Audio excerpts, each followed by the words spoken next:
I had been home for exactly 40 minutes when I found out my mother-in-law expected me to iron her blouses. 40 minutes. I hadn't even unpacked my duffel bag, hadn't even washed the smell of a military transport plane off my skin, and already there was a piece of paper in my hands with my name on it, telling me what time breakfast would be served in my own kitchen. I stood in my living room, holding that list, and something in me went very quiet and very still.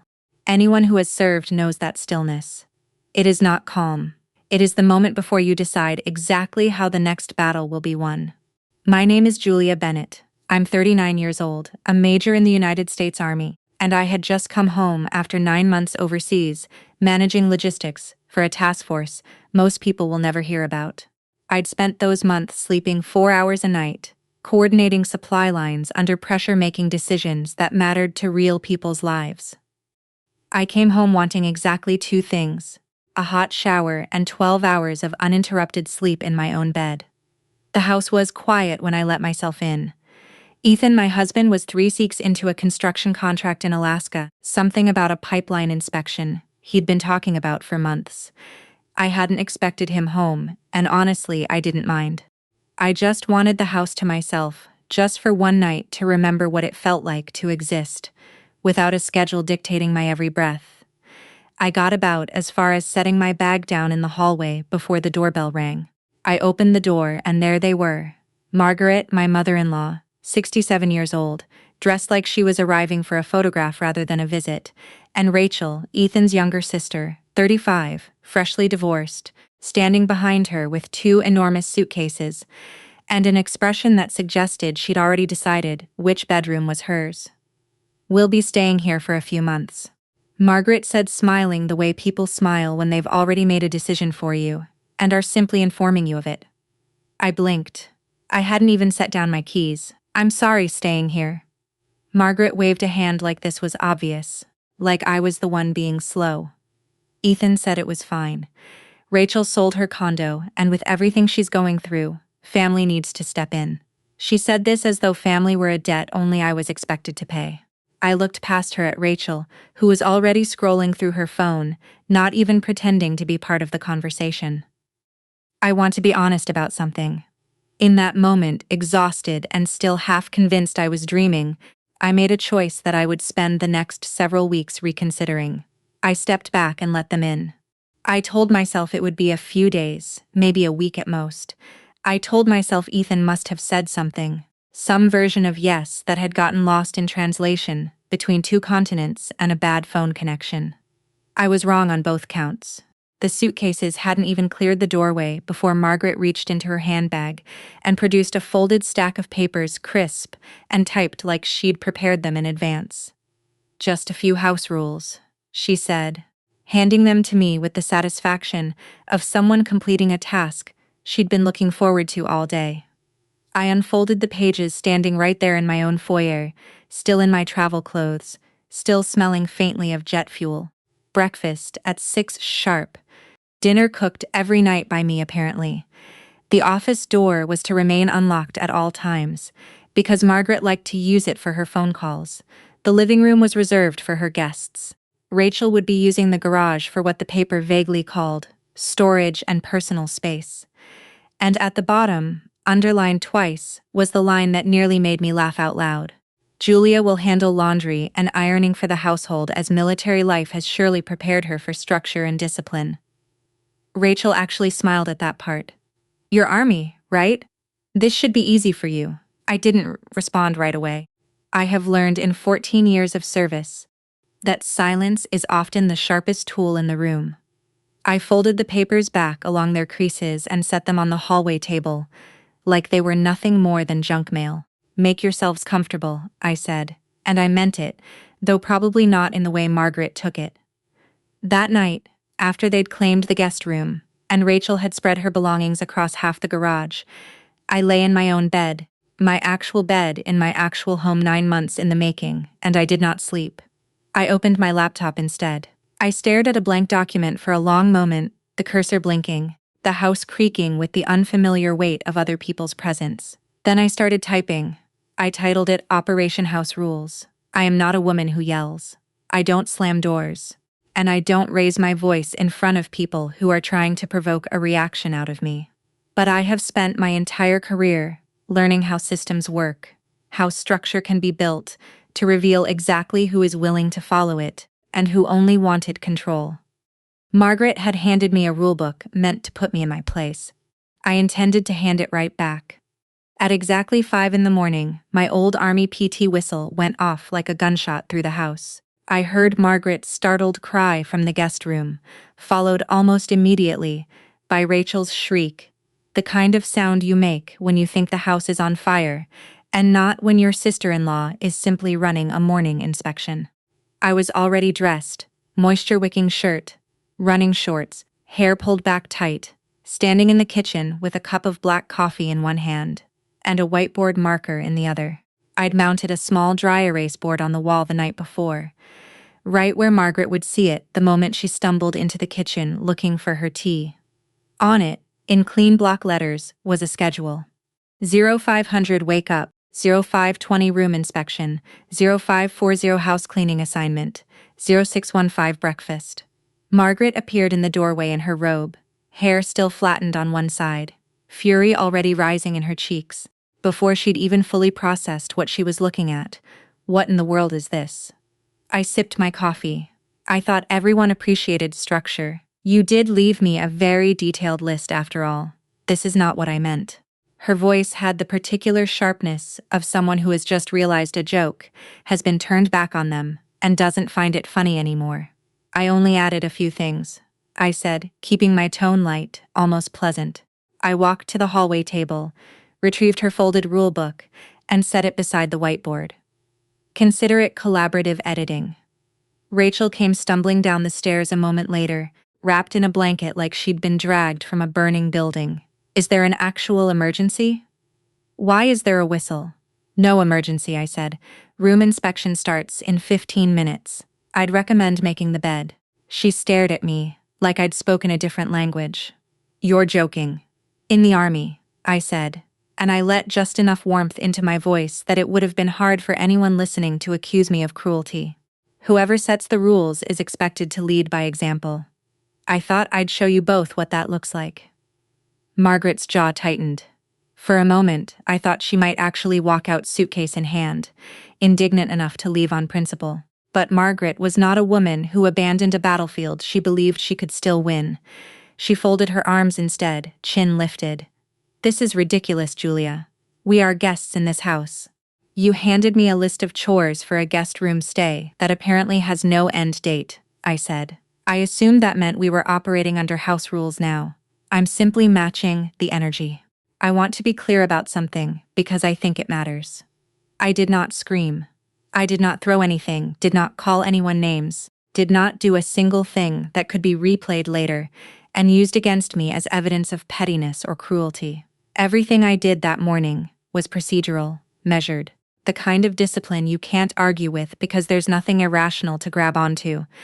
Breakfast, when it came, was oatmeal and black coffee served at exactly 6:15 as promised. Margaret picked at hers like it had personally offended her. Rachel didn't touch hers at all, choosing instead to sit with her arms crossed, glaring at me over the rim of an untouched glass of orange juice. You know, Margaret said, setting her spoon down with unnecessary precision. Ethan is not going to be pleased when he hears about this. I'd love for him to hear about it, I said, and I meant that more than she understood. In fact, I'll send him the schedule myself. That seemed to catch her off guard. I watched something flicker behind her eyes, not quite doubt, but the beginning of it, a small crack in the certainty she'd walked in with. Margaret had built her entire authority in that house, on the assumption that Ethan would always instinctively side with his mother. It hadn't occurred to her yet that 9 months of deployment had changed the woman standing in front of her, that I was no longer the quiet daughter-in-law who absorbed inconvenience without comment. By the time I left for a run that morning, 0700 exactly as scheduled, I could hear Rachel complaining to Margaret in the kitchen, their voices pitched low but audible through the window screen. She's doing this on purpose, Rachel hissed. She's punishing us. She'll tire of it. Margaret answered, though there was less conviction in her voice than there had been the night before.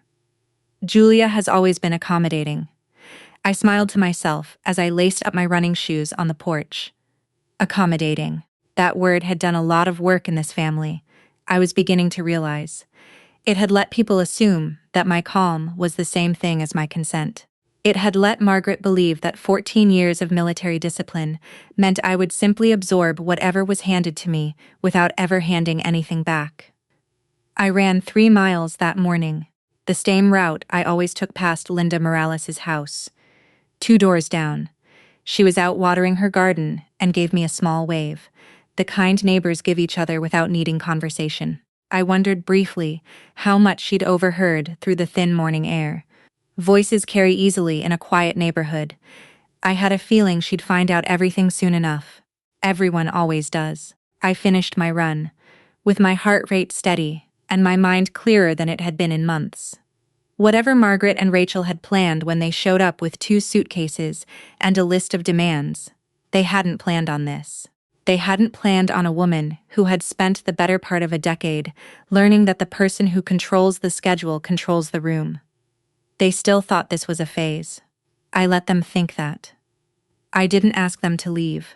That surprised people later when I told this story. Friends, other army wives, even Linda once she finally got the full picture. Everyone assumed the next logical step was confrontation, an ultimatum, a dramatic scene where I told Margaret and Rachel to pack their bags and go. But that was never the plan. I have spent enough of my career watching people mistake aggression for strength to know the difference. What I wanted wasn't a fight. What I wanted was for the truth of the situation to become impossible to ignore. So instead, I simply began applying the rules. Their rules. The ones Margaret had so confidently placed in my hands on the very first night. Whoever used something cleaned it. Whoever cooked someone else washed up. It sounds almost too simple to matter. But structure like that reveals character faster than any argument ever could. Rachel left her clothes scattered across the living room floor, the way she had, I imagine, left them scattered across every room she'd ever occupied, assuming without ever quite thinking about it, that someone else would deal with the mess. I gathered every piece, folded nothing, and set the pile neatly outside her bedroom door. No note, no comment. Just the quiet, undeniable fact of it sitting there when she went to bed that night. Margaret's approach was different. More passive, more entitled in a way that was somehow harder to confront directly. She left her dishes in the sink after every meal, plates crusted with food, coffee mugs with rings drying into the ceramic, and simply walked away the way she must have done in her own home, for 40 years. The way a woman does when she has never once had to consider that dishes don't clean themselves. I stopped rinsing them for her. I moved her plates to a separate rack, unwashed, a small and growing monument to a habit she'd never had to examine before.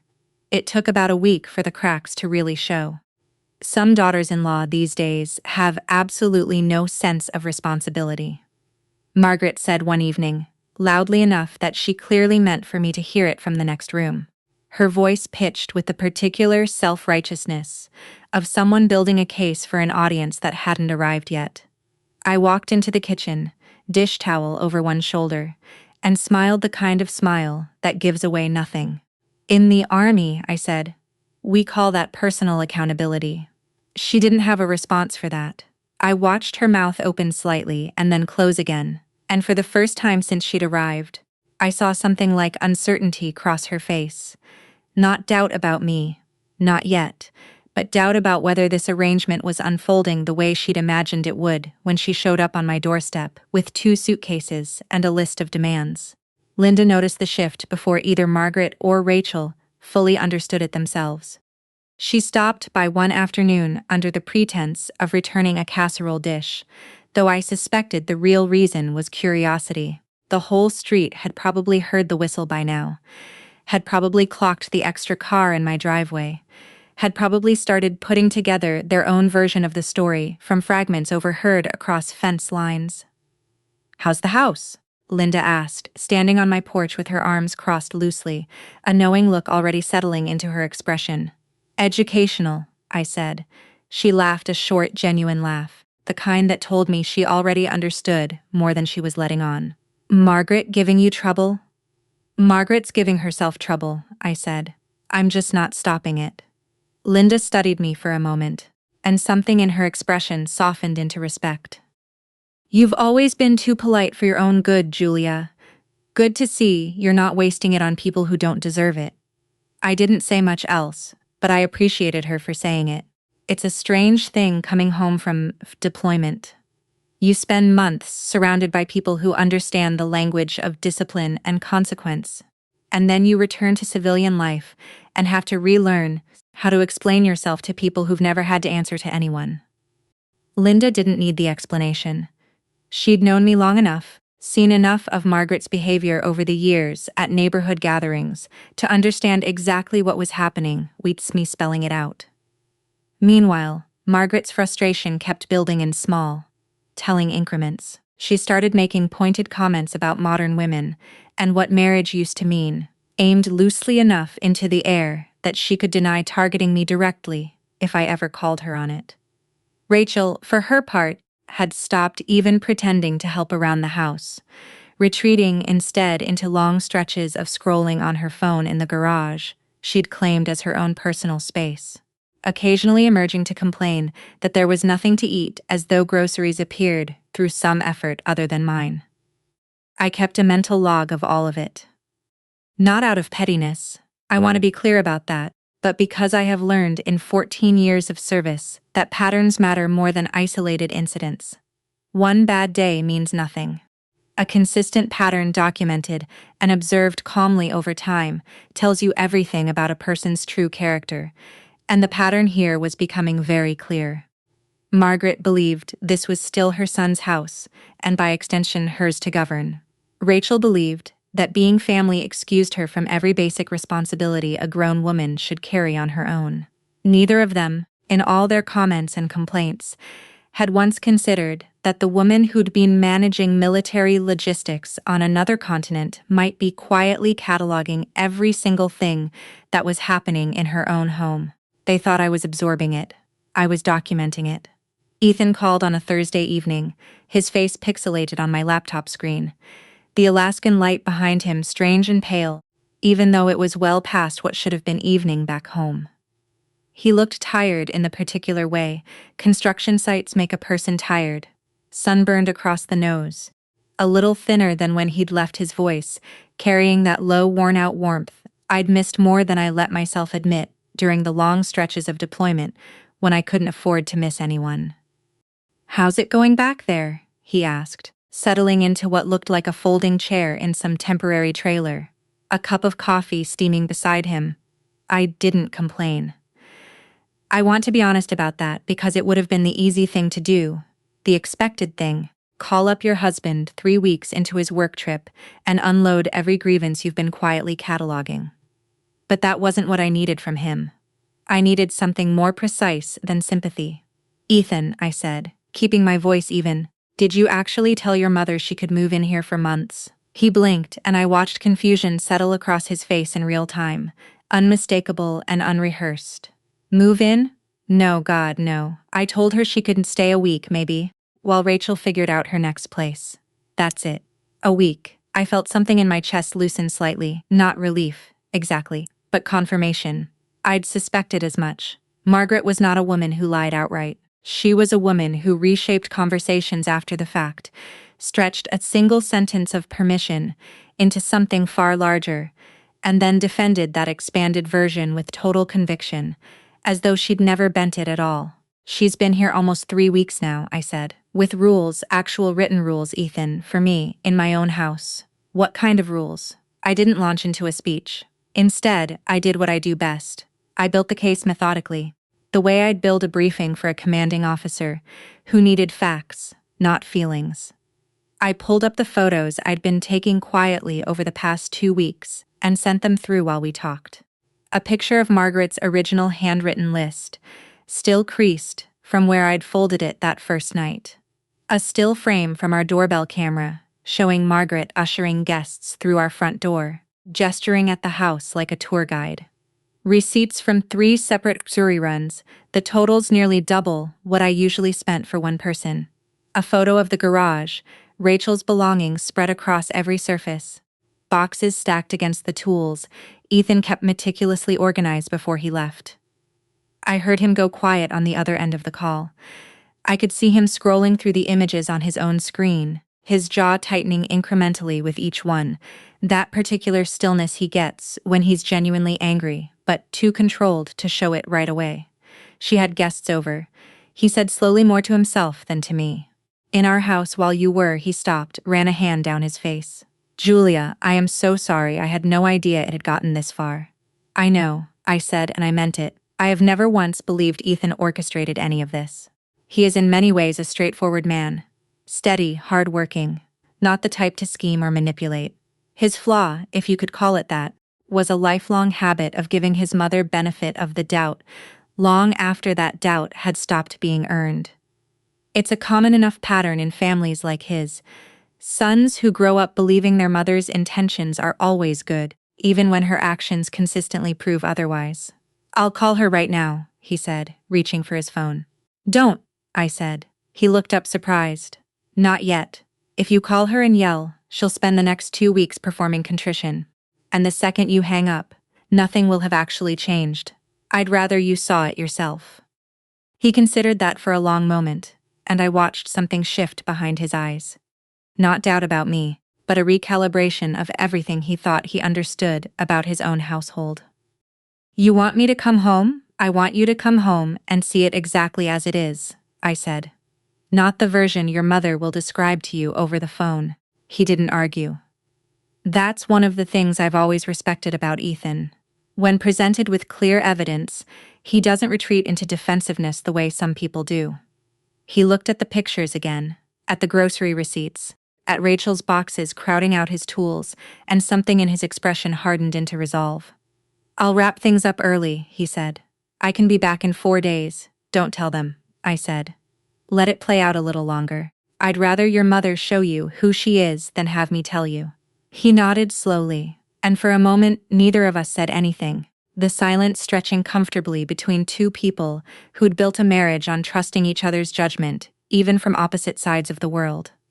I love you. You know that, he finally said. I mean it. Most women would have just exploded by now. I'm not most women, I said, and I let just a hint of a smile show. I'm a logistics officer. I don't explode. I plan.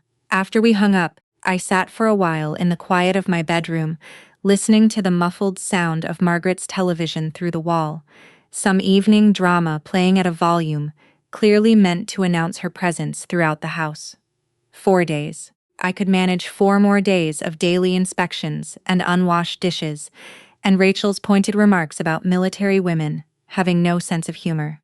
What I hadn't expected was how much Margaret would escalate things before Ethan ever got the chance to come home and see it for himself. Margaret decided to host a tea party on a Saturday afternoon, and she did it the way she did everything else in that house, without asking me, without so much as a courtesy heads-up, simply announcing it after the fact, as though my consent had never been a variable worth considering.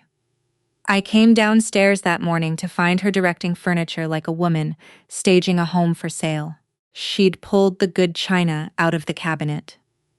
I rarely touched the set that had belonged to my own grandmother and arranged it across the dining table with a precision that would have almost impressed me under different circumstances. Fresh flowers sat in a vase I didn't recognize. She must have bought them herself, or more likely used my card to buy them, something I'd have to check later. The whole downstairs had been rearranged into a stage set for a performance I hadn't agreed to be part of. What is all this? I asked, standing in the doorway in my running clothes, still catching my breath from an early morning 3-miler. Margaret didn't even turn around. Some friends from church are stopping by. I thought it would be nice to have people over. In my house, I said without asking me. She waved a hand, the same dismissive gesture she'd used the very first night she showed up on my doorstep. It's Ethan's house too, dear. I'm sure he wouldn't mind. I let that comment sit in the air rather than responding to it.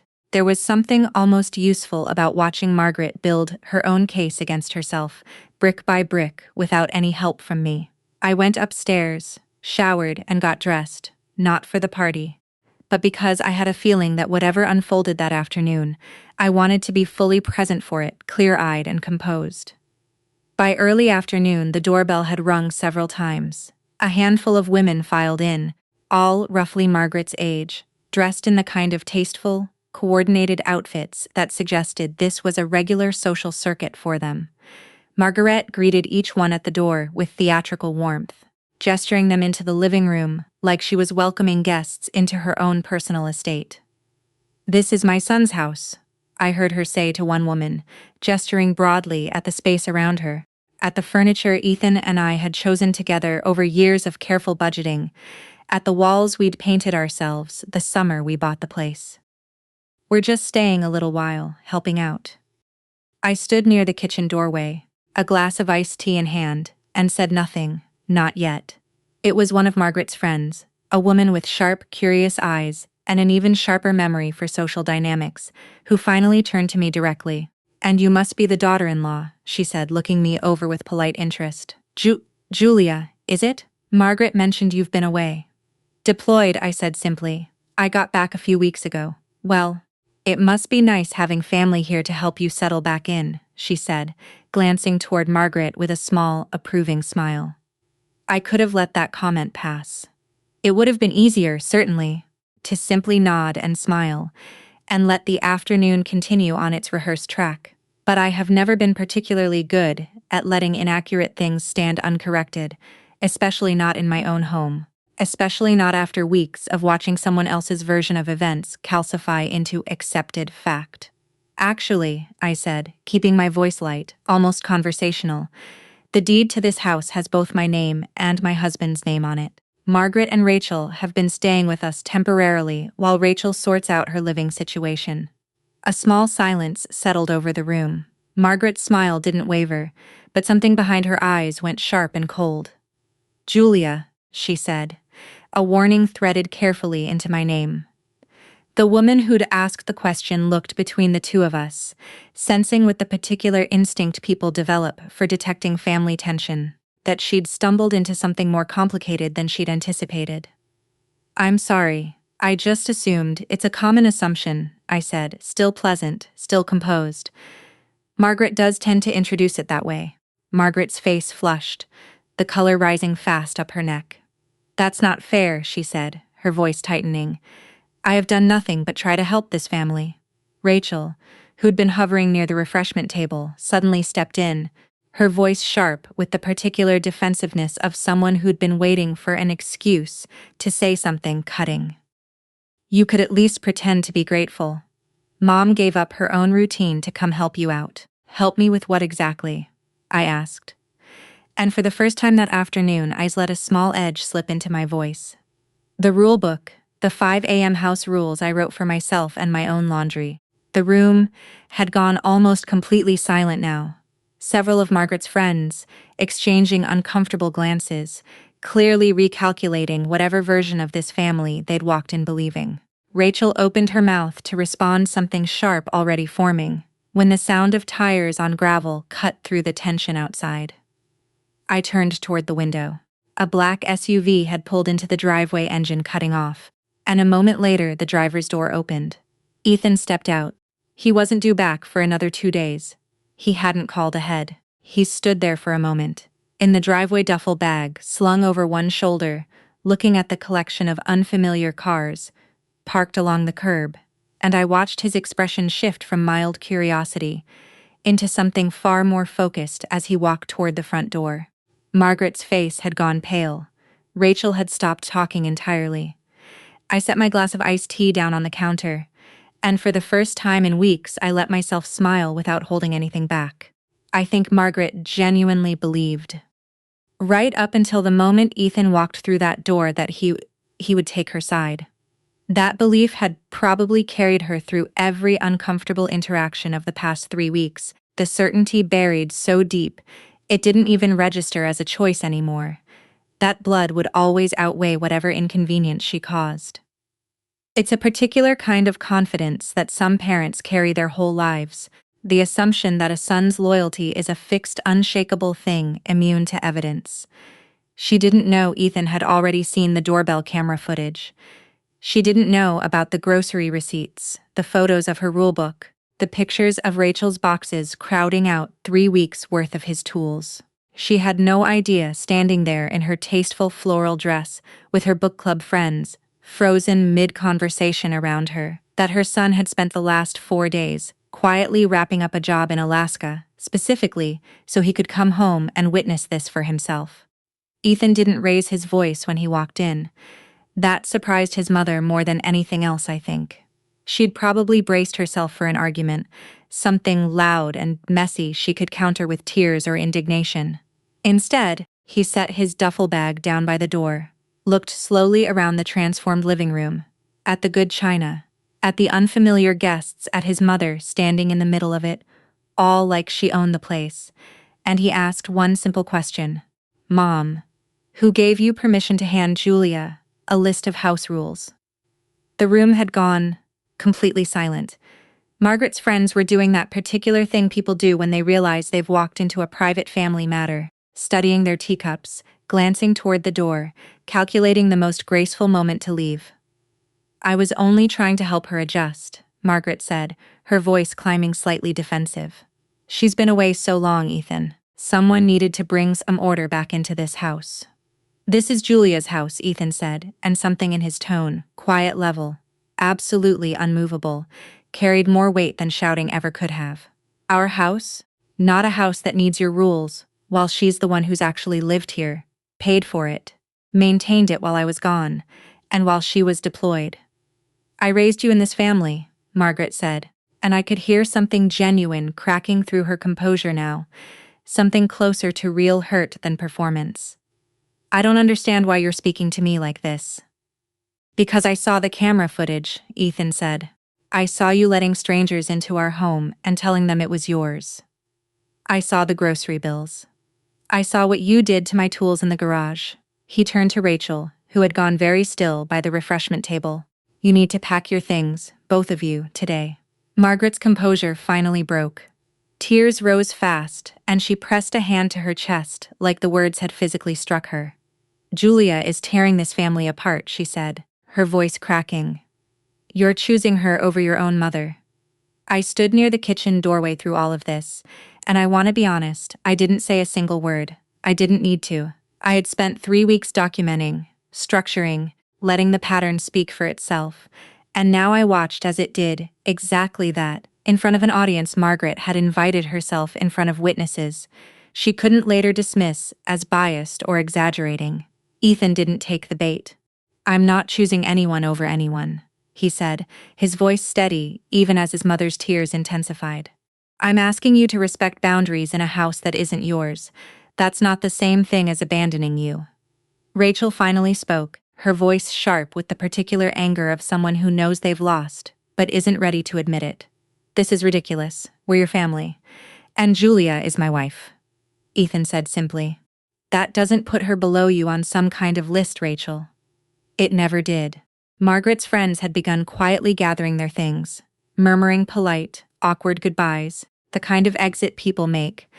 When they've witnessed something, they'll be discussing amongst themselves for weeks afterward.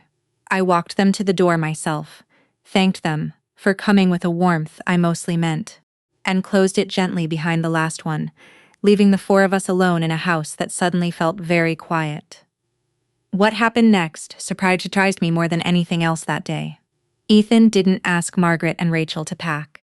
He simply walked upstairs himself into the guest room and began gathering their belongings with quiet, methodical efficiency, folding Margaret's clothes into her suitcase, boxing up the toiletries scattered across the bathroom counter, carrying Rachel's things out of the garage box by box, stacking them neatly by the front door. I didn't help him, and he didn't ask me to. This wasn't my fight to finish. I had done my part simply by living honestly in my own home for 3 weeks and letting the truth accumulate on its own. This part, the part where a son finally drew a line his mother had spent years, assuming didn't exist, belonged to Ethan alone. Margaret cried the entire time. alternating between pleading with her son and shooting me looks across the room that I met without flinching, without softening, without offering the apology she seemed to be waiting for. I had nothing to apologize for, and some part of her, beneath the tears, must have known that too. By early evening, both suitcases sat by the front door again, exactly where they'd started 3 weeks earlier, except now Ethan carried them out to Margaret's car himself, his jaw set, his movements calm and unhurried. Rachel followed behind him, silent for once, glancing back at the house one last time before climbing into the passenger seat. I stood on the porch beside Ethan as the car pulled out of the driveway, Margaret's face pale and stricken behind the windshield.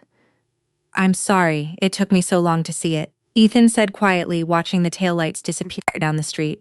"You saw it in time," I said. "That's what matters." He put his arm around me, and for the first time in 3 weeks, the house behind us felt entirely, completely our own again. Margaret called almost every day for the first 2 weeks after she left. I let most of those calls go to voicemail, not out of spite, but because I understood something she didn't yet, that whatever came next between us needed to happen on honest footing, not out of guilt or pressure or the particular urgency people manufacture when they're trying to undo consequences rather than actually understand them. When I did pick up, I stayed polite, measured. I never once raised my voice at her, never once said anything I'd regret later. I had learned long ago that dignity is worth more than the temporary satisfaction of saying something cutting. It wasn't losing the house that finally changed her, though. I want to be clear about that, because I think it says something important about what actually shifts people. It wasn't the confrontation, wasn't the tea party unraveling in front of her friends, wasn't even Ethan's quiet, methodical packing of her suitcase. What changed Margaret happened almost 2 months later, when Ethan sat his mother and sister down separately and told them calmly that he would no longer be covering Rachel's rent, or her car payment, or the credit card bills that had apparently been quietly accumulating under his name for longer than either of us had realized. Rachel had been leaning on her brother financially for years. It turned out long before her divorce, long before she showed up on our doorstep with 2 suitcases and an attitude. Margaret had known about it the entire time and had said nothing, had instead spent her energy managing the optics of the family rather than addressing the actual dysfunction underneath it. When Ethan finally drew that line, not out of anger, but out of the same steady clarity he'd shown the day he packed their bags, something in both of them finally cracked open in a way that mattered. Margaret called me directly one evening in September, her voice smaller than I'd ever heard it, none of the performance left in it. "I owe you an apology," she said. "Not because I lost somewhere to stay, because I spent so long believing that being someone's mother gave me the right to control everything around him, including his marriage. I didn't rush to fill the silence that followed. I let her sit in it, let the weight of that admission exist between us, without softening it prematurely. "Thank you for saying that," I finally said. "It means something. We didn't fix everything in that one phone call. Real repair doesn't work that way, and I've never believed in stories that pretend otherwise." But a few weeks later, I invited Margaret and Rachel over for dinner, not a tea party staged for an audience, not a performance for anyone's benefit, just a quiet Sunday meal in the house that had caused so much friction between us. This time things were different in ways I noticed immediately, small shifts that told me more than any apology could. Margaret carried her own dishes into the kitchen, without being asked, rinsing them herself before setting them in the rack. Rachel cleared the table without complaint, folding napkins with an attentiveness I'd never once seen from her during the week she'd lived under my roof. Nobody handed anybody a list. Nobody assumed anything about whose house this really was. Later that evening, after the dishes were done, and Ethan had stepped outside to check on something in the garage, I opened the kitchen drawer where I'd kept it all along. Margaret's original rulebook, still folded along the same creases from that very first night, the paper slightly softened now from months of sitting untouched.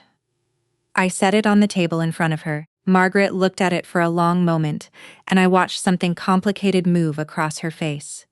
Embarrassment, maybe. or the particular discomfort of confronting an old version of yourself you're not proud of anymore. I picked the paper back up and without any dramatic flourish, without any speech, I tore it cleanly in half. In this house, I said, setting the torn pages down, there's only one rule that actually matters. Margaret looked up at me waiting. Respect, I said simply, for each other. That's it. That's the whole list. Nobody said anything for a moment. Margaret's eyes were bright and Rachel, sitting beside her, reached over and quietly took her mother's hand, a small gesture, but one I hadn't seen between them in all the weeks they'd stayed with us. Ethan came back in from the garage just then, glanced at the torn paper on the table, at his mother's face, at mine, and didn't ask what he'd missed. He just sat down and reached for the pot of coffee I'd left warming on the stove. And for the first time since Margaret had shown up on our doorstep with 2 suitcases, the 4 of us sat together at that table like an actual family, imperfect, still healing, but honest with each other in a way we hadn't been before. I think about that a lot, even now. How the loudest battles in a family are rarely won through anger. How discipline, patience, and quiet documentation of the truth can accomplish what shouting never could. I didn't set out to punish Margaret or Rachel. I simply refused to let someone else's version of my own life stand uncorrected in my own home. Sometimes, that's all it takes. Not revenge, not cruelty, just the steady, patient insistence on being treated the way you deserve to be treated, and the willingness to hold that line until the people around you finally see it too. I still keep half of that torn rulebook in a drawer somewhere. I'm not entirely sure why. Maybe as a reminder of who I almost let myself become that first exhausted night home from deployment, a woman too tired to defend her own house. Or maybe just as proof that sometimes the people who try hardest to control you are the ones who end up teaching you exactly how strong your own quiet can be. I'd love to know what you think this story says about family boundaries and what it really means to stand your ground without ever raising your voice. Drop a comment below and let me know where you're watching from tonight. It always means so much to hear from you. We've got so many more stories like this one coming your way, so make sure you're subscribed so you never miss a moment. Let's keep this journey going together.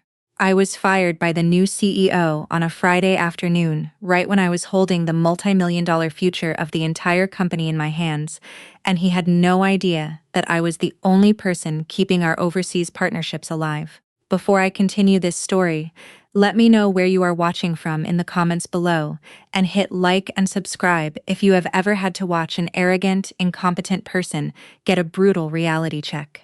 My name is Stella. I am 33 years old, and for the past 8 years I have served as the Vice President of APAC Operations for a major manufacturing firm headquartered in a sleek, glass-walled skyscraper in Seattle. It was a freezing Friday afternoon, the kind where the rain lashed hard against the floor-to-ceiling windows overlooking Elliott Bay, matching the intense pressure inside my office, on my dual monitors. I was rapidly coordinating the final logistical hurdles for a massive $500 million manufacturing merger with our primary Asian suppliers, a complex web of international shipping schedules, compliance protocols, and high-stakes negotiations that I had personally spent the last 6 months untangling. My phone buzzed incessantly with urgent messages from Shenzhen, Tokyo, and Seoul, all demanding immediate confirmation. I had just raised my coffee mug to take a sip when the heavy mahogany door of my office swung open with a violent crash. It was Trent, my older brother, and the newly appointed chief executive officer standing in the doorway with a smug, self-satisfied grin plastered across his face. Trent was 35 years old, blessed with a freshly printed MBA from an expensive university and an ego the size of Mount Rainier. But he possessed precisely zero practical corporate experience outside of a brief stint managing a failing golf merchandise startup funded entirely by our father. Without a single word of greeting, he marched across the plush carpet, stopping directly in front of my desk, and slammed a thick, cold manila folder down right on top of my open merger spreadsheets. The sudden impact made my coffee cup rattle against its saucer. I blinked, looking up from my screens, my mind momentarily blank as I tried to process his intrusion into my high-pressure workflow. Trent crossed his arms over his custom-tailored designer suit jacket, looking down at me with an expression of supreme condescension, as if he were a school principal about to reprimand a misbehaving student.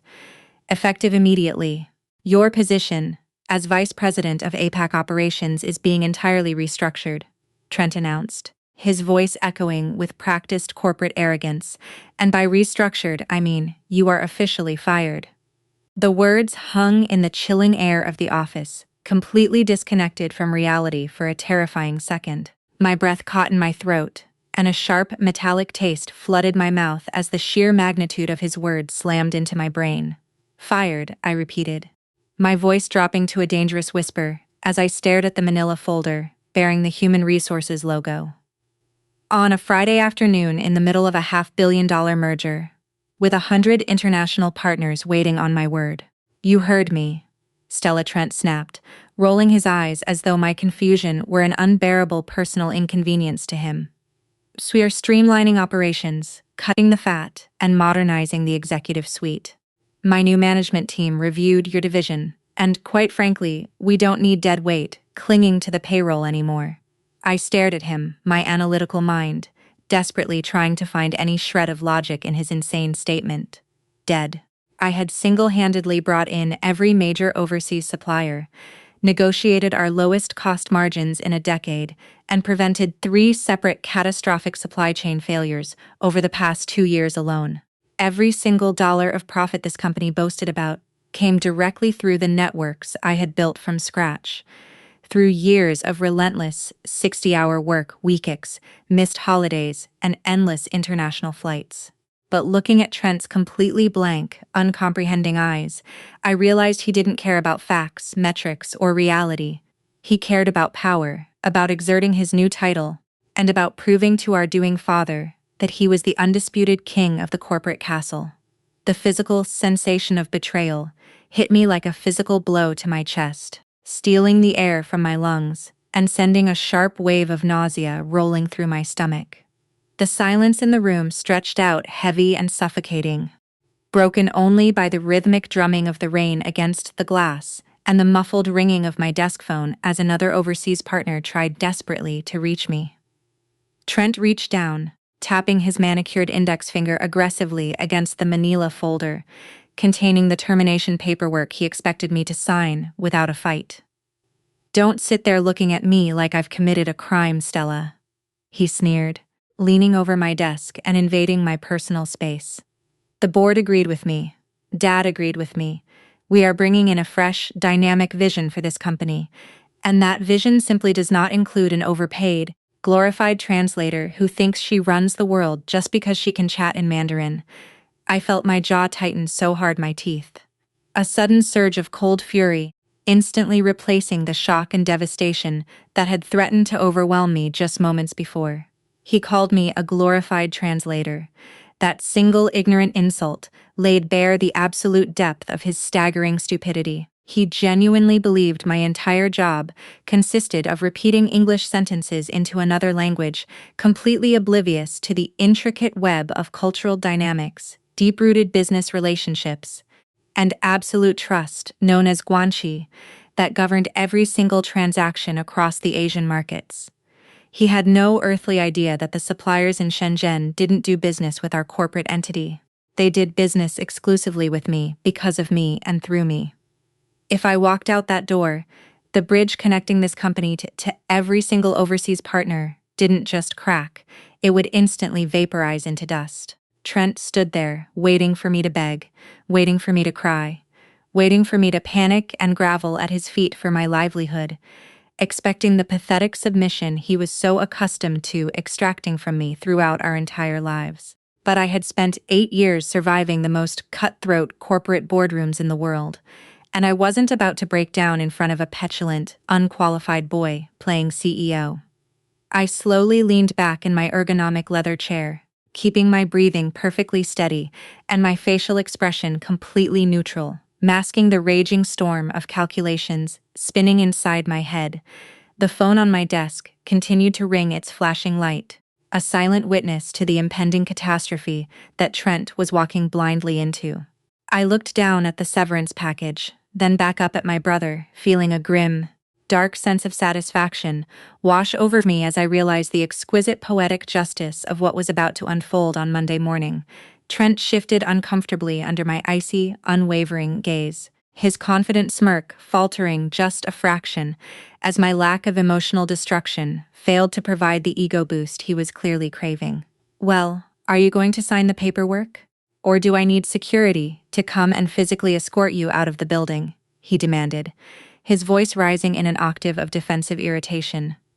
I placed my hands flat on the desk, interlaced my fingers and looked straight into his eyes, letting a very faint ice-cold smile touch the corners of my lips. "Oh, I'll sign your little paper, Trent," I said smoothly, my voice completely devoid of any tremor or fear. "And I sincerely hope you enjoy your weekend, because come Monday morning, you're going to need all the miracles you can possibly get." Trent let out a short barking laugh of pure derision, completely misinterpreting my warning as a bitter, impotent threat from a disgruntled ex-employee. "Save the dramatic speeches for someone who cares." "Stella," he scoffed, snatching the folder back up to have me sign the final page. "I don't need incompetent employees holding back my company, and I certainly don't need you." I picked up my silver fountain pen, the one our grandfather had given me when I graduated at the top of my class, and signed my name at the bottom of the termination agreement with absolute unhesitating precision.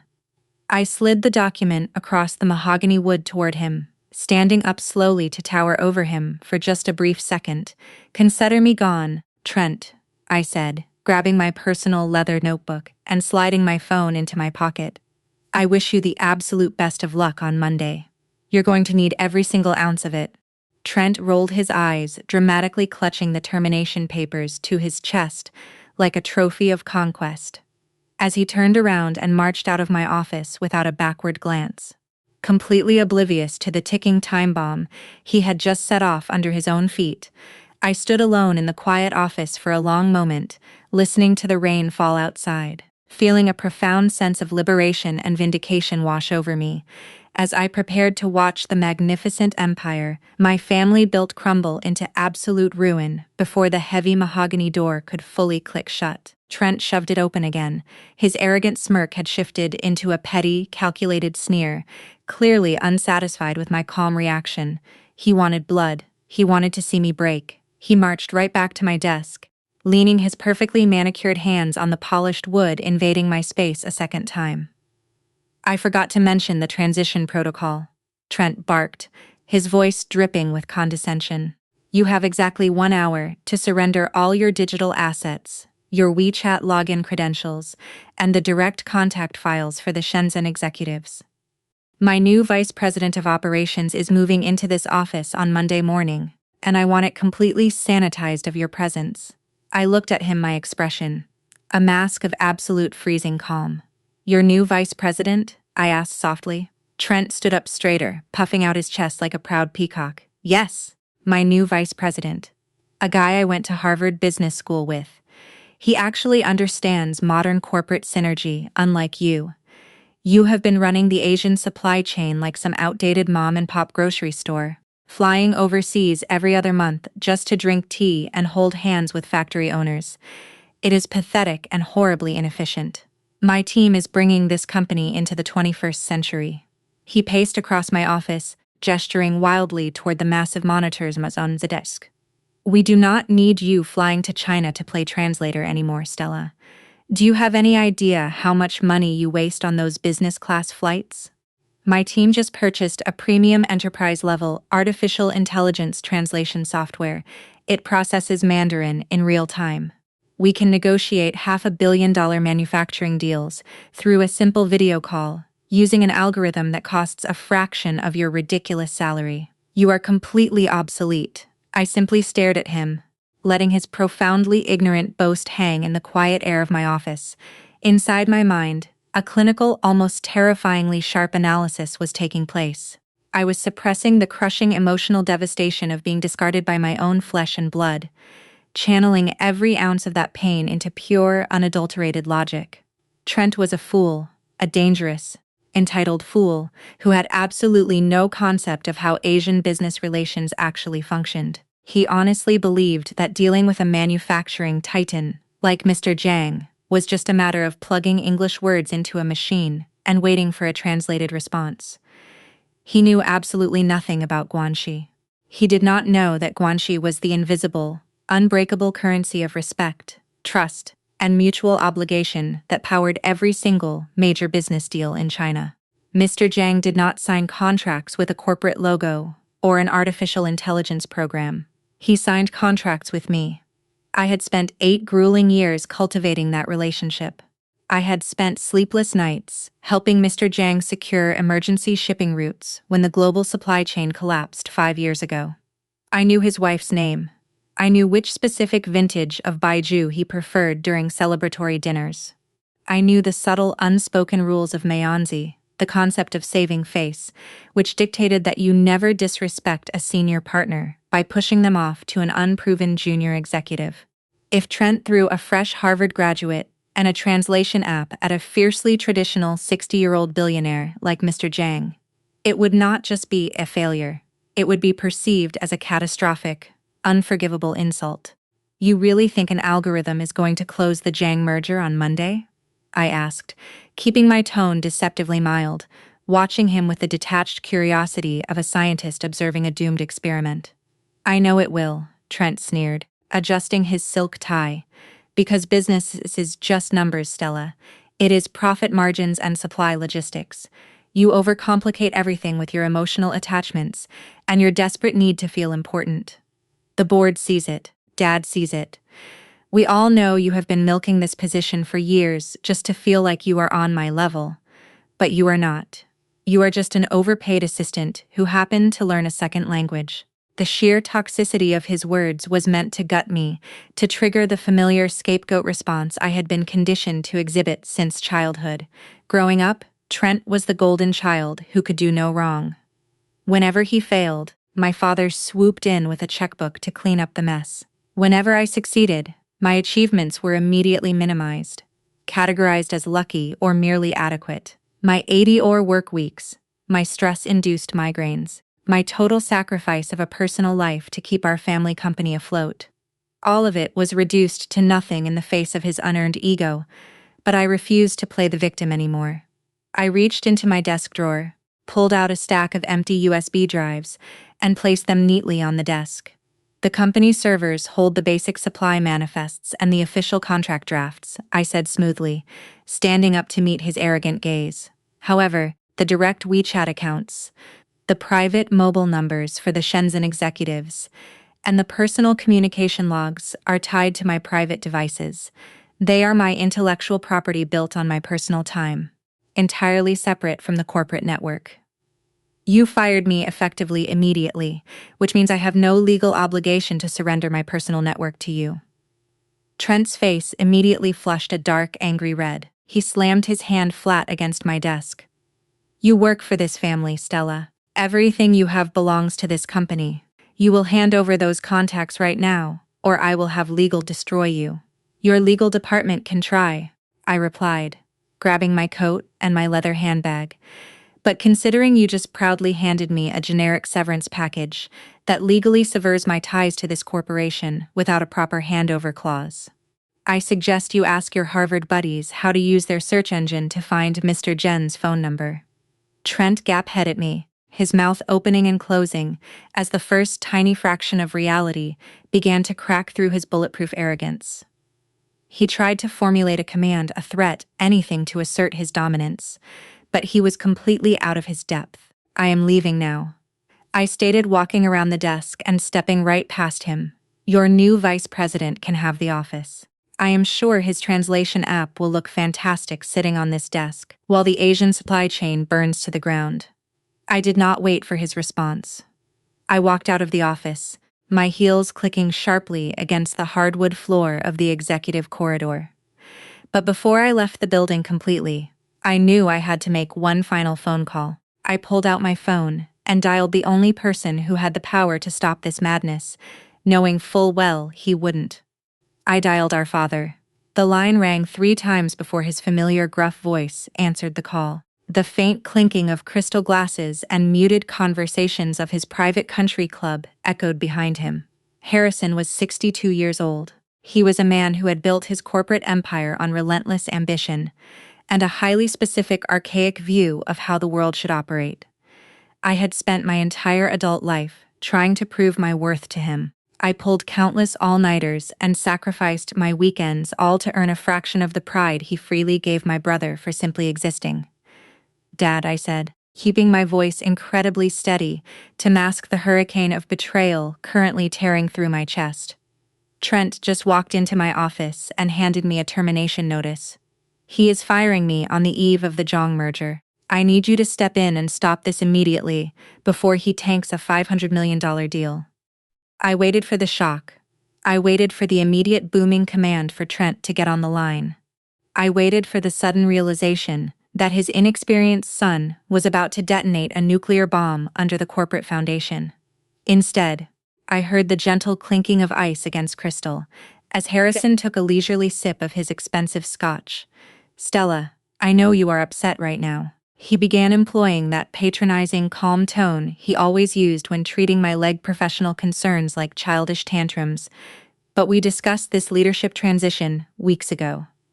Trent is the chief executive officer now. He has a very specific vision for modernization, and frankly, your persistent refusal to integrate into his new corporate structure left him with absolutely no other choice but to let you go today." My feet stopped moving entirely. I stood frozen in the middle of the polished marble lobby, completely oblivious to the junior associates rushing past me to beat the weekend traffic. "He did not offer integration, Dad," I fired back, gripping my phone so tightly my knuckles turned stark white. "He offered me a humiliating demotion. He brought in a guy from his college fraternity to take my title and expected me to stay on as a glorified assistant to hand over my 8 years of painstakingly cultivated international relationships. You know, Mr. Zhang, you know the delicate Asian market better than anyone. You know they will absolutely pull out of the merger if Trent throws a basic translation application and an unproven junior executive at them on Monday morning." Harrison let out a heavy, exaggerated sigh, the kind of dramatic breath that was specifically designed to make me feel small, irrational, and overly emotional. "You are being completely dramatic, Stella," he said smoothly. "Trent has an Ivy League education and a brilliant team of forward-thinking strategists backing him up. The global market is constantly evolving. We do not need you flying across the globe to coddle international suppliers anymore. Trent is establishing dominance early on. Hai is showing them that our company dictates the terms. A leader needs obedience. Stella, not a daughter who always tries to outshine her brother." The words hit me with the devastating force of a physical blow, instantly knocking the remaining breath from my lungs. A daughter who always tries to outshine her brother. There it was at last, the ugly, unvarnished truth, stripped of all its fancy corporate jargon and polite family excuses. It was never actually about operational efficiency. It was never about modernizing the global supply chain or integrating artificial intelligence. It was entirely about ego, pure and simple. For 8 exhausting years, I had generated record-breaking revenue, single-handedly salvaging crucial partnerships that Harrison's own outdated negotiation tactics had nearly ruined. I had learned a notoriously difficult language, immersed myself in a completely different cultural dynamic, and essentially became the indispensable bridge keeping our company highly relevant in a fiercely competitive global market. But absolutely none of that mattered. It would never matter, because every single time I succeeded, every single time my name was praised by the board, it cast a huge shadow over Trent. And in Harrison's archaic, deeply sexist worldview, the golden sun could never be eclipsed by the daughter. My blood, sweat, and tears were never going to be enough to overcome the deep-rooted sexism and blatant favoritism that infected my family's DNA. I could double the company's profit margins, secure a billion-dollar merger, and work myself into an early grave, but I would always just be the difficult daughter who needed to learn her proper place behind the chosen male heir.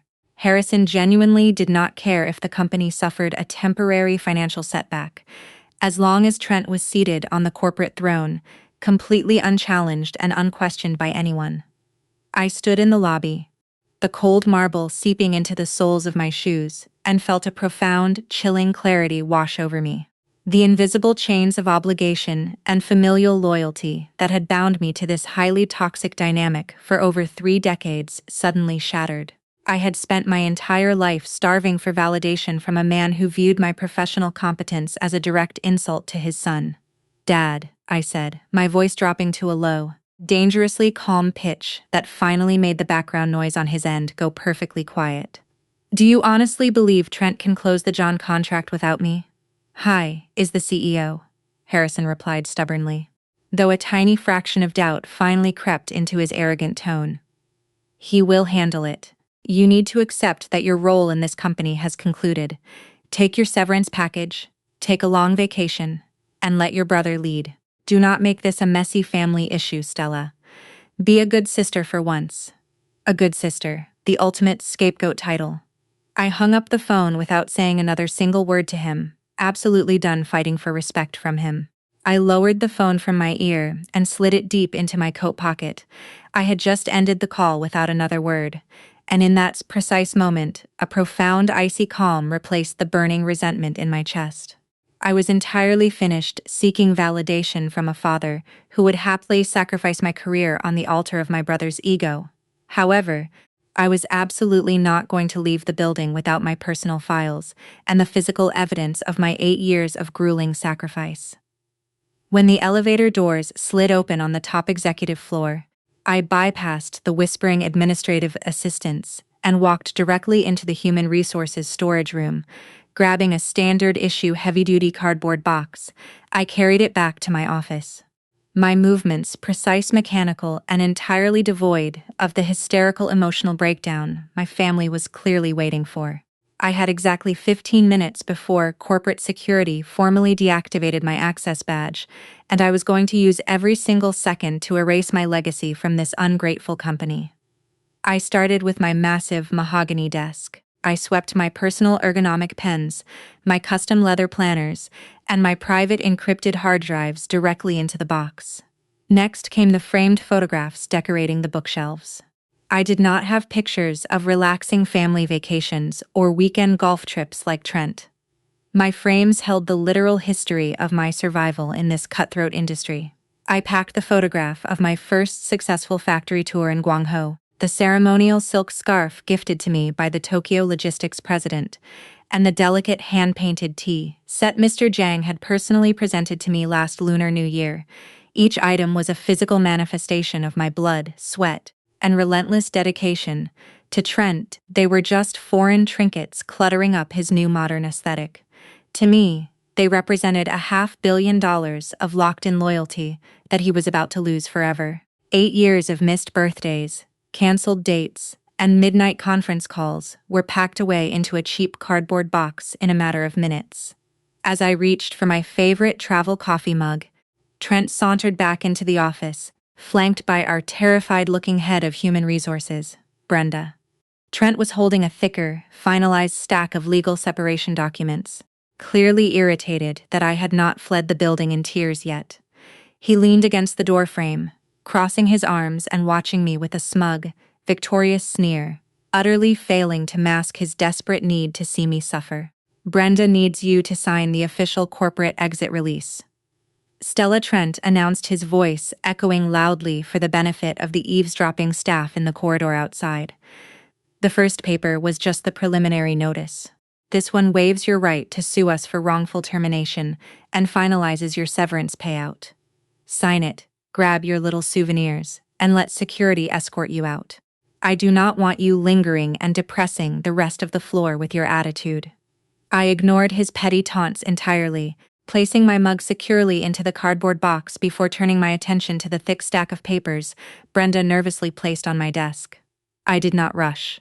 I did not tremble. I stood in cold, calculated silence and read every single line of the severance document, forcing Trent to stand there and wait on my timeline. As my eyes scanned the dense legal jargon, my analytical mind immediately caught the glaring structural inconsistencies. This was not a bespoke executive termination contract crafted by our high-priced corporate lawyers. Trent and his arrogant rush to ambush me, and assert his new dominance on a Friday afternoon, had clearly downloaded a generic boilerplate separation agreement from the internet. The margins were off, the clauses were incredibly broad, and the non-solicitation terminology looked shockingly weak. I kept my face perfectly neutral, not allowing even a flicker of realization to show in my eyes. I pulled my silver fountain pen from my pocket and signed my name on the dotted line, with a smooth, decisive flourish, pressing hard enough to leave a permanent indent on the wood underneath. I handed the clipboard back to Brenda, who looked at me with deep, silent sympathy. Trent immediately snatched the papers from her hands, holding them up to the light, as if he had just conquered a small nation. "Excellent," Trent gloated, stepping aside and gesturing toward the hallway with mock politeness. "Now, if you are finished hoarding your office supplies, it is time for you to leave. Do not try to contact the Shenzhen partners to say goodbye. By the way, I have already drafted a company-wide email explaining that you have decided to pursue other opportunities, and my new vice president will be handling all international communications effective immediately." I picked up my cardboard box. It was shockingly light for something that contained the entirety of my professional life, but I felt an overwhelming sense of liberation radiating through my chest. I walked past Trent, the scent of his expensive, overwhelming cologne, mixing with the smell of my own adrenaline. I navigated the long executive corridor, my heels clicking rhythmically against the floorboards, completely ignoring the wide-eyed stares of the junior executives who were peeking out from their cubicles.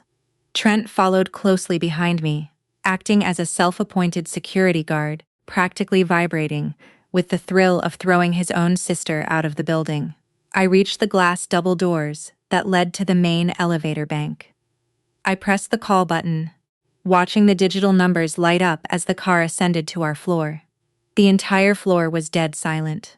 You could hear a pin drop as dozens of employees waited to see if I would finally crack, if I would turn around and beg for my job, or if I would scream in anger. The elevator arrived with a soft chime. The stainless steel doors slid open, revealing an empty car. I stepped inside, turned around, and placed my cardboard box on the floor at my feet. I looked directly at Trent, who was standing on the other side of the threshold, a massive, arrogant grin plastered across his face. He thought he had won. He thought he had successfully eliminated his only real competition. He genuinely believed that a fancy business degree and a translation application were going to substitute for nearly a decade of earned respect and cultural integration. I let a chilling, razor-sharp half-smile form on my lips. I looked him dead in the eye, stripping away any remaining trace of sibling affection or professional courtesy. "I wish you good luck on Monday, Trent," I said, my voice echoing clearly into the silent hallway. Trent laughed out loud, a harsh, dismissive sound that bounced off the glass walls. "Yeah, right. Go home, Stella." The elevator doors began to close, slicing through his laughter and severing my ties to the toxic family empire once and for all. As the stainless steel sealed shut and the car began its rapid descent to the ground floor, I stood perfectly still in the quiet humming space. Trent was entirely unaware that he had just initiated the company's absolute self-destruction, and I was going to secure a front-row seat to watch the entire arrogant institution burn to the ground. 24 hours later, the adrenaline of Friday afternoon had completely faded, leaving behind the stark, quiet reality of my Saturday evening. I was sitting cross-legged on the velvet sofa in my downtown apartment, a glass of reasonably priced Cabernet resting on the coffee table. For the first time in 8 years, my phone was not vibrating with frantic logistical queries from shipping foremen in Guangdong or desperate emails from our legal team. The silence in my apartment was deafening, almost physical in its weight. Typically, I would be suffering through the mandatory weekly family dinner at my father's sprawling suburban estate in Mercer Island, forcing a polite smile while Harrison held court over catered food and suffocating expectations. Tonight, however, I was officially excised from the family narrative. I took a slow sip of my wine, savoring the absolute peace, when my cell phone screen suddenly illuminated the darkened room. It was a rapid-fire series of text messages from my younger sister, Nora. Nora was 31 years old, a brilliant gallery curator who survived our family by maintaining a polite, heavily guarded distance. I unlocked my screen and opened her message thread. The very first text was a photograph taken covertly from under the edge of Harrison's custom dining table. It showed Trent standing at the head of the room, wearing a ridiculous velvet smoking jacket, holding a crystal tumbler of Harrison's most expensive reserve bourbon high in the air. The caption underneath Nora's photo read, "To the new era of efficiency to cutting out the corporate cancer." End quote. You are missing a truly nauseating performance, Stella. I stared at the glowing letters on my phone, feeling a bizarre mixture of total disgust and profound vindication. Corporate cancer. That was the new label Trent had slapped on my 8 years of grueling, relentless dedication. I typed back quickly, asking Nora for the full play-by-play. Her replies came flooding in, painting a vivid, sickening picture of the golden celebration happening miles away. According to Nora, the entire evening was a masterclass in delusion. Trent was pacing around the dining room, heavily intoxicated by his own unearned power, regaling our extended family with a completely fabricated version of Friday's events. He was framing it as a bold, necessary surgical strike to save the company's profit margins. Nora texted me that Harrison was practically glowing with pride. He raised his own glass of bourbon, loudly praising Trent in front of everyone for finally demonstrating the ruthless corporate instinct required to lead an international empire. Harrison actually just said that you were too emotional to handle the new artificial intelligence pivot. Nora wrote, her text bubbles popping up in rapid succession. He told our uncle that you cried and begged to keep your title, but Trent stood his ground like a true leader. I let out a harsh, bitter laugh that echoed through my empty apartment. Cried and begged. They could not even grant me the dignity of my actual cold, calculated departure. They had to invent a pathetic, hysterical breakdown because that was the only version of me that fit their deeply ingrained sexist narrative. A capable woman walking away from their abuse did not make sense in Harrison's world. Therefore, she had to be reduced to a weeping, fragile girl who simply could not handle the pressure of modern business. The text continued, and the narrative grew even more twisted. Now that I was physically absent, unable to defend my record, the family completely unraveled my history. Nora described how Trent casually mentioned that my frequent trips to Asia were essentially paid vacations. He claimed I spent my time shopping in Tokyo and attending lavish dinners in Shenzhen, while he and his new Harvard friends were back in Seattle, doing the actual heavy lifting. The extended family eagerly swallowed the lies. They nodded sympathetically, murmuring about how difficult it must have been for Trent to carry my dead weight for so long. They are openly mocking you, Stella Nora texted, adding an angry face emoji. My aunt just said, it was a shame you insisted on coasting on the family name instead of building your own skills. I read that specific message 3 times, letting the sheer blinding audacity of it wash over me. Coasting on the family name. I was the only person who actually spoke a second language. I was the only person who understood the intricate customs required to navigate our supply chain. I had literally built my own highly specialized skill set, precisely because the family name was completely useless in the overseas markets I conquered for them. Objective facts and documented history meant absolutely nothing when they threatened the established hierarchy. I was the designated scapegoat, and Trent was the designated golden child. When the golden child failed, the system would bend reality until it looked like a success. When the scapegoat succeeded, the system would rewrite history until the success belonged to someone else. Sitting in my quiet apartment, looking at the digital evidence of my family, gleefully assassinating my character, I felt an overwhelming, profound sense of release. Let them spin their pathetic, fabricated tales of my incompetence. Let them enjoy their fragile, manufactured victory tonight. I knew exactly what was waiting for them on Monday morning, and no amount of rewritten history was going to stop the financial avalanche Trent had just triggered. Nora sent one final message before the screen went dark.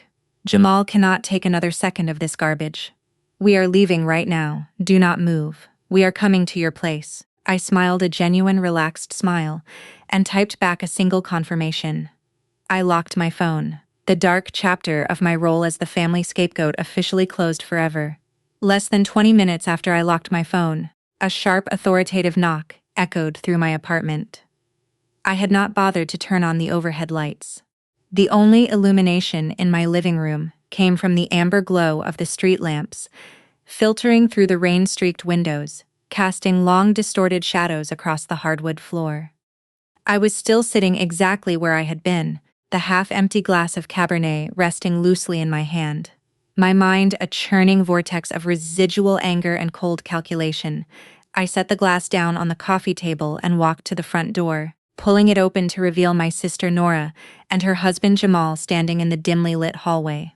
Nora looked absolutely furious. Her expensive silk dress was slightly rumpled, and she was clutching her designer handbag so tightly her knuckles were white.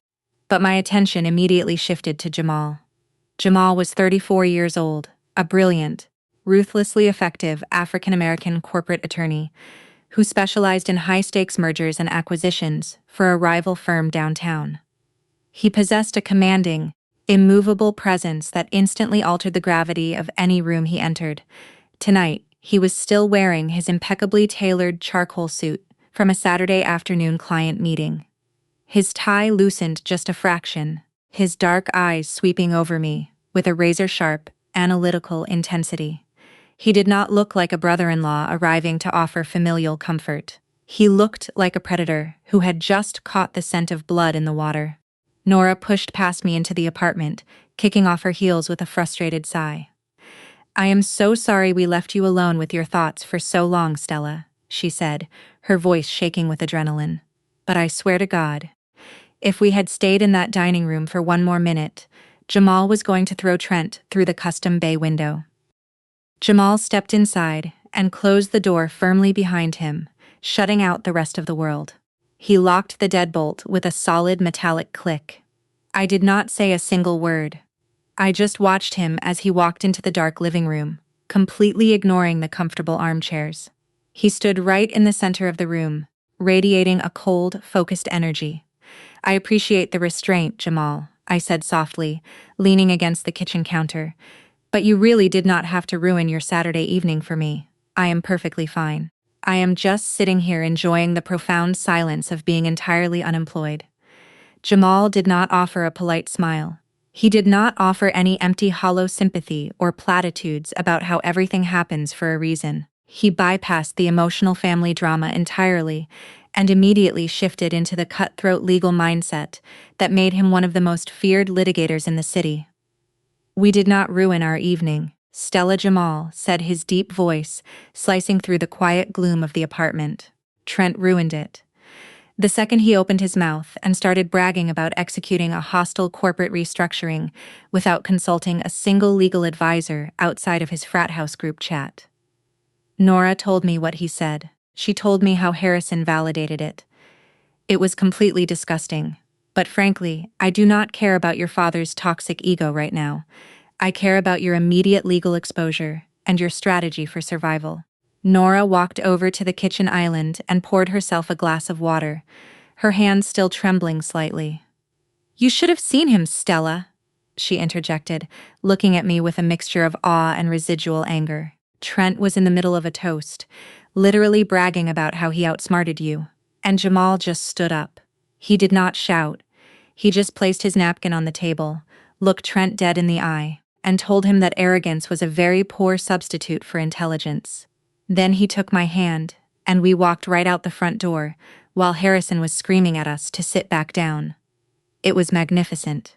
I looked at Jamal, feeling a sudden immense surge of gratitude for this man who refused to play by my family's twisted rules.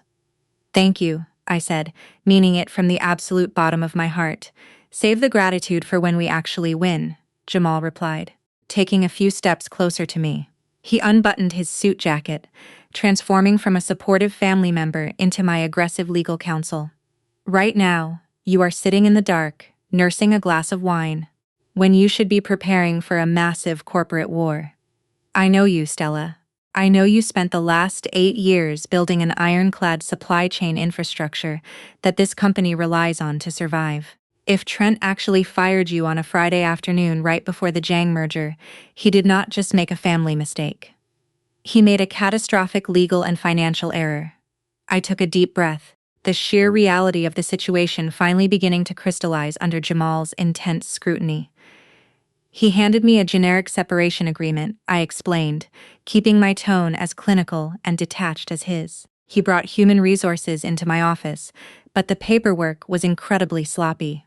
It looked like a standard boilerplate template he pulled off the internet just to rush the termination process and assert his dominance before the weekend. Jamal's eyes darkened, a dangerous, calculating gleam appearing in them. A boilerplate template for an executive vice president, holding the keys to a $500 million international merger. He let out a low, humorless chuckle that sounded more like a threat than a sign of amusement. Trent is an absolute idiot. He is playing corporate checkers while the rest of the world is playing chess. Jamal flipped the switch, flooding my living room with bright, unforgiving light. I needed to see that termination paperwork right now. Stella, he demanded coldly. I walked over to the kitchen island, reached into my leather handbag, and pulled out the crumpled manila folder containing the termination paperwork. I slid it across the cold granite countertop toward Jamal. He took it without a single word. The polite, supportive brother-in-law was entirely gone, replaced by the shark-like litigator who routinely dismantled multi-million-dollar corporations in federal court. He pulled out the heavy mahogany stool, sat down at the island, and smoothed the wrinkled pages flat under the bright pendant lights. The silence in the apartment became absolute and suffocating. Nora moved quietly to the opposite side of the counter, wrapping both hands around her glass of water, watching her husband work. I stood perfectly still, my arms crossed over my chest, my heart beating a slow, steady rhythm against my ribs. I knew the contract was sloppy. I had seen the mismatched fonts and the overly broad indemnification clauses during my brief scan in the office, but I was not a corporate attorney. I needed Jamal to translate my brother's arrogance into a tangible legal reality. Jamal pulled a silver pen from his inside jacket pocket and began to dissect the document page by page, line by line. His dark eyes scanned the dense blocks of text with terrifying speed and precision. Every few seconds, the crisp, sharp sound of turning paper echoed through the quiet kitchen. He did not speak.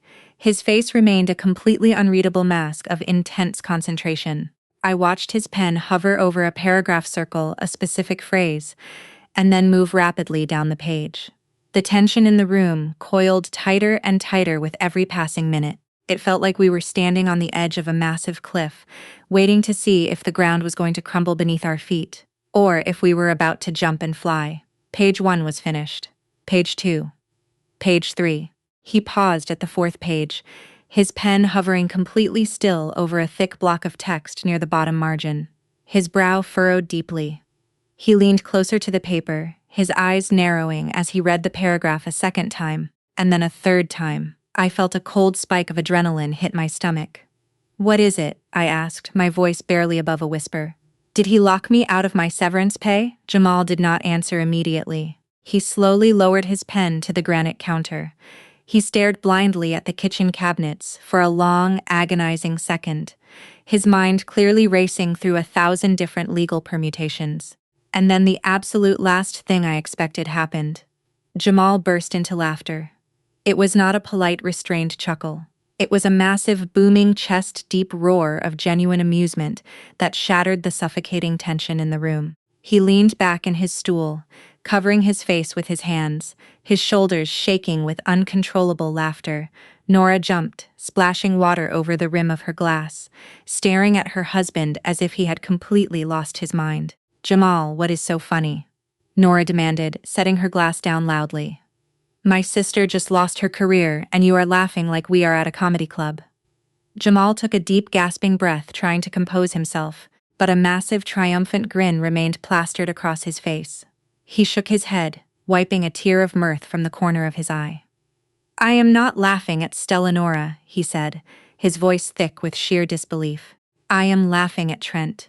I am laughing at the absolute staggering, monumental scale of your brother's complete incompetence."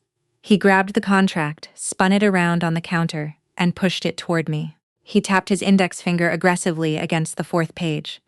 Stella, when an executive at your level leaves a Fortune 500 company, the separation agreement is typically 40 pages long, Jamal explained, his eyes practically burning with predatory excitement. It is meticulously drafted by a team of highly paid lawyers to ensure you cannot breathe a word of corporate strategy to a competitor for at least 5 years. But Trent did not go to the legal department today, did he? I shook my head slowly, staring at the paper. No, I replied. He ambushed me at 4 on a Friday. If he had gone to legal, they would have told him to wait until Monday morning so they could prepare the proper transition documents and brief the board. He wanted the immediate power trip. He wanted to humiliate me right then and there. Exactly, Jamal stated, slamming his hand flat on the counter. He wanted the instant gratification of playing the ruthless boss. So instead of consulting his own legal team, your Ivy League-educated brother went onto the internet, searched for a standard employee termination template, printed it out, and forced you to sign it. This is a generic document meant for firing mid-level retail managers, not executive vice presidents of international operations. I leaned forward, reading the text he was pointing at. It looked like standard legal jargon to me. What does that mean for me, Jamal? It means he just handed you the keys to the entire kingdom, Jamal said, his voice dropping into a low, deadly, serious register. When you sign a new contract, it contains an integration clause. That clause explicitly states that this new document supersedes and entirely replaces any and all prior agreements between you and the company. Trent included an integration clause in this garbage template to make sure you could not claim any prior verbal agreements about severance pay. He paused, letting the weight of his words hang in the air. His eyes locked onto mine. But in his rush to void your old benefits, he completely forgot to include a new restrictive covenant. Stella, by forcing you to sign this specific document today, Trent accidentally voided your executive non-compete clause. The air rushed out of my lungs. The kitchen seemed to spin for a fraction of a second as the sheer unimaginable magnitude of his words slammed into my brain. I gripped the edge of the granite counter to steady myself. Are you telling me I am free? I whispered the words, tasting like pure electricity on my tongue. Jamal leaned forward, resting his forearms on the counter, his predatory grin returning in full force, telling you that as of 4:15 this afternoon, you are entirely legally untethered from your family's corporation. You have absolutely no geographical restrictions. You have absolutely no industry restrictions. You have no non-solicitation boundaries whatsoever. Nora gasped loudly, her hands flying up to cover her mouth as she finally realized exactly what Jamal was saying. Oh my God, she breathed. You are a free agent. Stella Jamal continued, his voice ringing with absolute certainty. You own your private WeChat accounts. You own your personal phone contacts. You own 8 years of established trust loyalty in Gwangi with the most powerful manufacturing billionaires in Asia. Your brother just fired you to stroke his own fragile ego. And in doing so, he legally gave you full permission to walk directly out the door with your entire multi-million-dollar client list. I stared down at the signed paper, the exact document that was supposed to represent my ultimate defeat, my total humiliation at the hands of my toxic family. Instead, it was my emancipation proclamation. It was the deadliest weapon I had ever held. My mind began to race, calculating the time zones, the shipping schedules, and the exact location of Mr. Zhang's delegation. The devastation I had felt earlier that afternoon evaporated entirely, replaced by a cold, calculating, and ruthless drive for total victory. Trent thought he had won the war by firing the glorified translator. He had absolutely no idea that he had just armed his greatest competitor and legally opened the gates for his own destruction. Jamal stood up from the stool, buttoning his suit jacket with a sharp, decisive motion. Well, Stella, he said, his eyes gleaming under the kitchen lights, I suggest you pour the rest of that wine down the sink and make a pot of black coffee. We have a lot of work to do before Monday morning.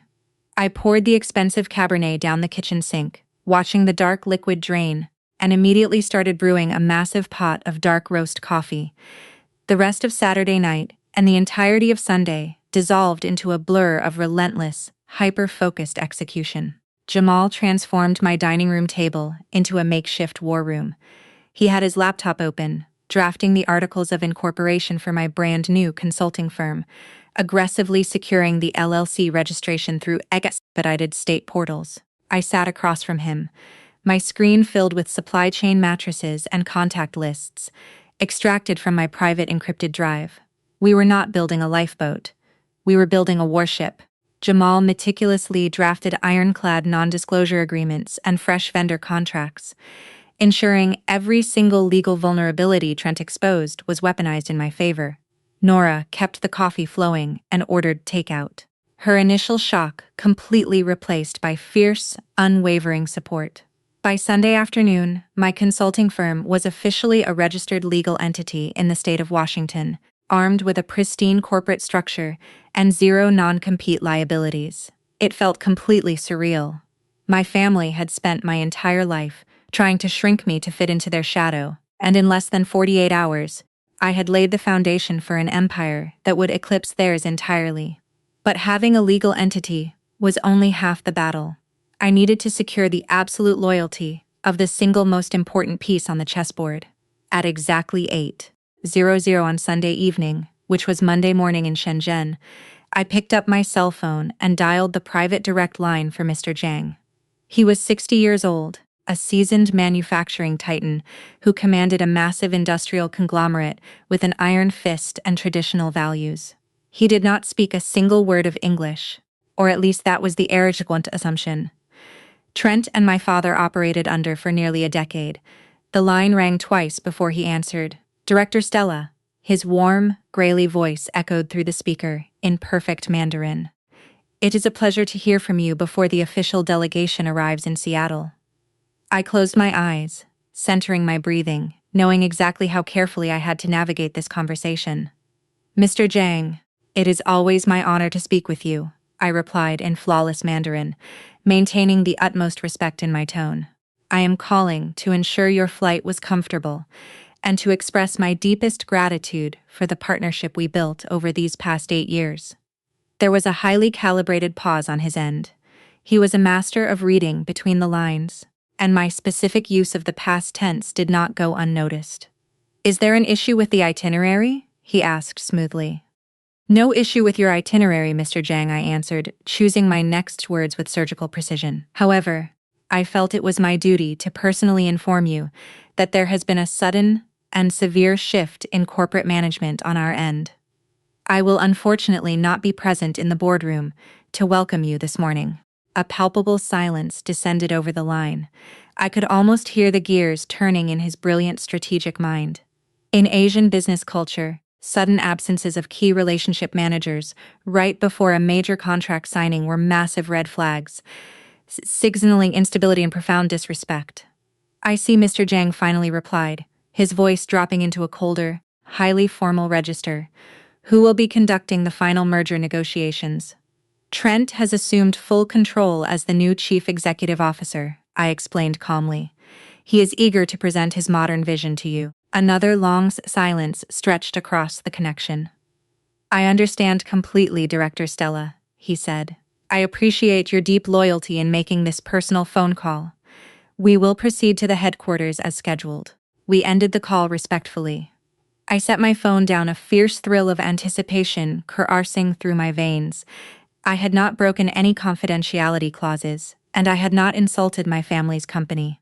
I simply showed Mr. Zhang the respect of a direct warning, allowing his own cultural instincts to do the heavy lifting. Dawn broke over Seattle on Monday morning, painting the glass skyscrapers in brilliant shades of gold. The scene shifted entirely to the sprawling executive suite of my family's corporate headquarters. Trent strutted off the private elevator precisely at 8:30, looking like he had just stepped out of a luxury magazine spread. He was wearing a custom-tailored Italian suit that cost more than most employees made in a month. His hair perfectly styled, his chest puffed out with completely unearned authority. He carried himself with the swagger of a conquering king who had just successfully purged a rebellion, blissfully ignorant of the legal and operational catastrophe waiting right around the corner. He snapped his fingers at the terrified administrative assistant at the front desk. "I want the premium vintage champagne, iced and ready in the main boardroom by 9:45. Trent ordered, his voice echoing loudly across the quiet floor. "Make sure the catering team arranged the caviar exactly how I requested. We are celebrating a $500 million victory today, and I want everything absolutely flawless." The assistant nodded frantically. Scrambling to make the phone calls, Trent smiled, his smug, utterly punchable smile, adjusting his silk tie in the reflection of the glass doors. He believed that securing the largest manufacturing merger in company history was just a matter of pouring expensive alcohol and flashing a confident grin. He walked toward the boardroom, unbothered that the only person who understood the mechanics of the deal was currently sitting in a downtown apartment, armed with a fresh LLC and a newly liberated contact list. He had his translation software loaded on his tablet. He had his Ivy League friends waiting in the wings. He thought he was walking into a coronation. He had absolutely no idea he was walking directly into a massacre. Trent stood at the head of the massive mahogany boardroom table, straightening his cuffs as the catering staff hastily arranged the caviar service and silver champagne flutes. He checked his gold watch, then turned to the two men standing awkwardly by the presentation screen. One was his newly appointed vice president of operations, a smug Harvard alumni named Chad, who looked like he belonged on a luxury yacht rather than in a high-stakes manufacturing negotiation. But the real centerpiece of Trent's cost-saving revolution was standing right next to Chad.